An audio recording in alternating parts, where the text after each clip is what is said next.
Hi, so you've got a Facebook account and you are interested now in communicating with your students. So now we're at kind of a weird question because we have to decide whether we want to friend students or not. Um, there are certainly questions and opinions on either side of this question, but um, knowing full well that most students and their parents are using Facebook, this is an opportunity for you to really connect. You certainly can get to know your students in a whole different light and maybe more information than you want. But you can also create an environment in which students see you as open and available. And the other thing that's really great is that you can follow students as they grow and mature. And you may often have students reach out to you in the future and talk to you about their positive experiences with you in the past. So if you decide that you do want to friend your students on Facebook, there are some things that you can do to help maintain your privacy as well. So let's go ahead and take a look at what it might look to actually create a friend list. So what we're going to do is go ahead and open up your account, which you should have now. And then if you notice, just to scroll down here on the left hand side, there is a button for a friend list. So you just click on that. And what we're going to do now is create a list, and then we'll be able to do something sort of special with that. So we'll create a list that's just called students for our purposes today. You may want to create separate lists of students for different classes. That's completely up to you, but for today's purposes, we'll just take a look at how you actually create a list.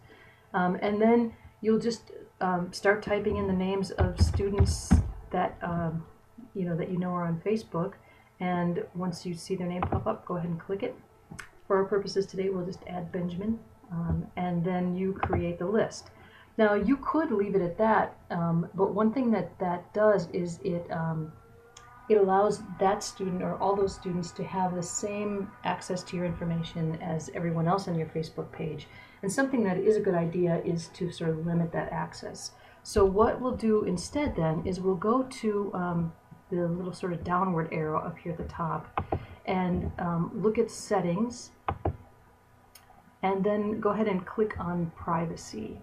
And this will give us some options about who can see the things that we post. So right now I've got anyone can see my stuff, but if I click on edit, what I can do is I can actually edit to see who is able to see what I've got. So maybe I want to limit I want to just allow people to who can see my friends lists. Right now I might just want to do a custom. There we go. If I do the custom privacy, that allows me to not share with certain people. And nothing against my students, but this allows me to save these changes and allow me not to share this information with my students. So now my students can't see everybody that's on my friends list. I could do the same for my future posts. I can do a kind of a custom here, sort of same thing. And I can also do the same on my past posts or my activity log. So I can do the exact same thing, just do custom for each of those. Okay, and so then you've essentially got a customized list that is made up of your students, and you've limited that list so that they can't see everything, but that they do have access to you as a teacher.